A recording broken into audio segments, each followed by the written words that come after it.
Poppin' B. Purpok here, and welcome back to another episode of Race the Ramen, the show where I attempt to review something unscripted in the amount of time it takes to boil an instant ramen. And today we'll be taking a look at Mufasa, the Lion King, showing now in theaters. Alright, we're going to start the timer right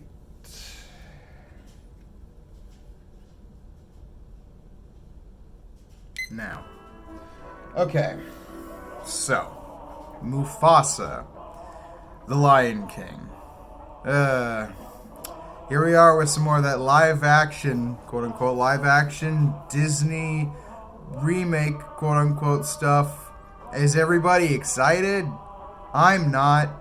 So, in case you're not aware, Mufasa, the Lion King, is a recently released prequel to The Lion King, the classic Disney animated film. But not the classic Disney animated film.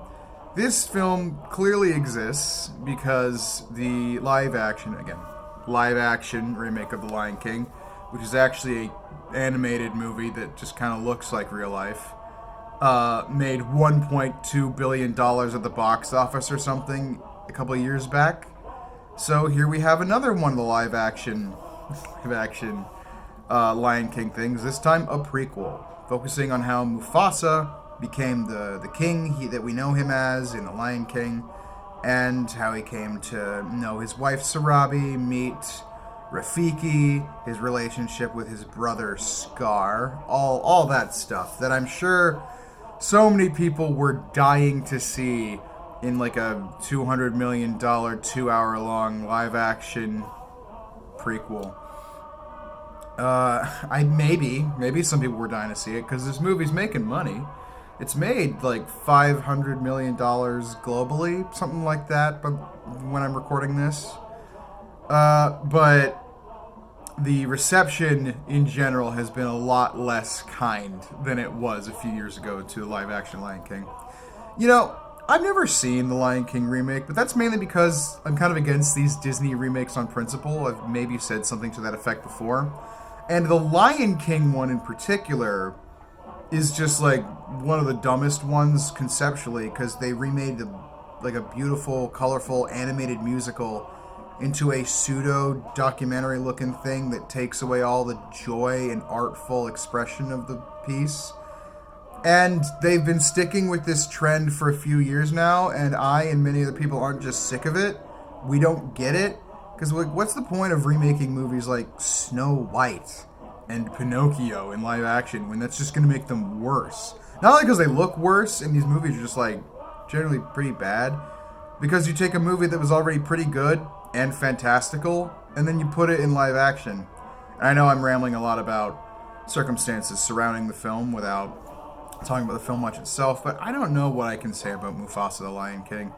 I'll say this much, I guess. I didn't hate it.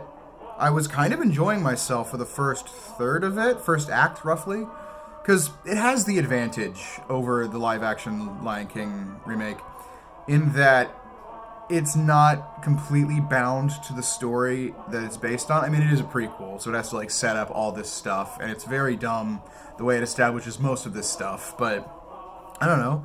It's not treading old sacred ground like it is with the remake, and the animation is a little better than it was in the Lion King remake.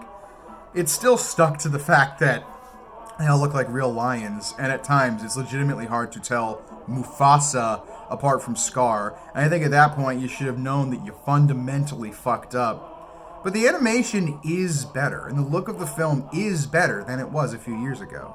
More expressive and emotional.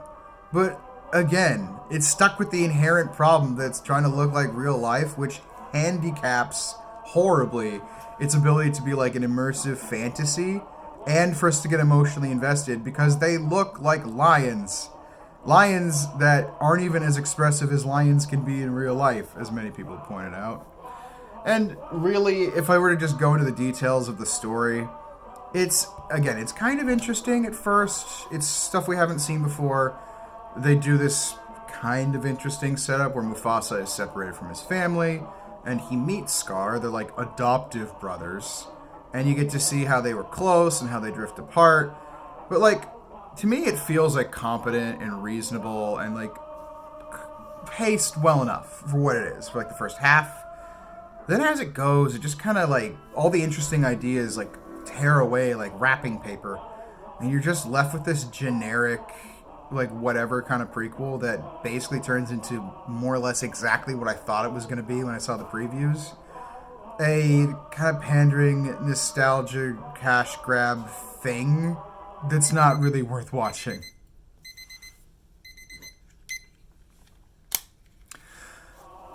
Focus, you. Hopefully it gives you a decent impression of what I think of the movie. I mean, again, I don't think it's that terrible. It was generally quite a bit better than I expected it to be, because I just didn't really have any faith in this idea. And the only real reason I went to see Mufasa at all is because I've already seen all the movies that are in theaters right now that I care about. And I'm catching up on movies I missed in 2024 to, put together my best and worst of 2024 list, which I hope to get out January, February if all goes well. But I figured, hey, I've seen Sonic 3 and I've gone to Nosferatu 3 times now. I can, patronize the arts, so to speak. I'll see if Mufasa's any good. And it's not worthless. You could take your kids to see this and they'd probably enjoy it. It's not like a terrible family movie.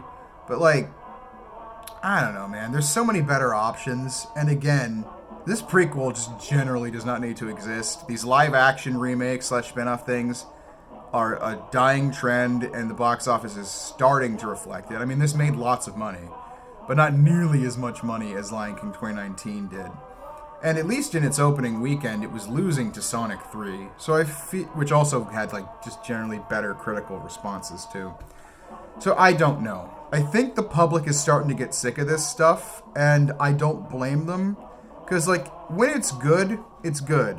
When it's bad, it's really bad. Because Disney has fallen into this, like, horrible, horrible habit of just constantly, like, trying to, like, egg on your nostalgia and get you to be, like, emotionally connected with something you just remember from the old days. Instead of trying to make new stories with new visuals. It has infected, like, all of their mainstream movies that I've seen in, like, the last 2 years, and it sickens me. And that problem just kept popping up during this movie. It's like real movie, corporate trash, annoying jokes, references, until it just kind of ends up being exactly what you think it is. Another thing to add to the pile of mistaken, conceptualized Disney projects that most people will not remember or talk about in a couple of months. I give Mufasa the Lion King a 4 out of 10. Again, not horrible, but really not that good. You really don't need to check it out in the theaters. Check it out on Disney Plus if you feel like it. But like, yeah. The director himself, like, pretty much after the check cleared, everyone's thinking, was like, I don't know if I want to do a project like The Lion King again. Maybe I want to get back to doing movies where everyone's in person and it feels like a real movie. I mean, Jesus Christ, dude. They got the award-winning director of Moonlight to direct a Lion King prequel, and it's less than mid. That's where Disney is right now. They can have all the talent, all the resources in the world, but until they get their head on straight and realize, how to tell a story again, how to, like, make a movie again, how to, like, create something without incessantly reminding us of the things they made in the past, then we're just going to keep getting slop like this. It's just going to keep happening, okay? And fuck, I just can't handle any more of that. I'm wanting less and less to watch any given new Disney movie because there's a chance it'll just be some pandering pile of shit. And brother, I don't think I'm getting past these emotional scars. Tell you to say that again to my face. What did you say about my brother? That's not a trait, it's my brother.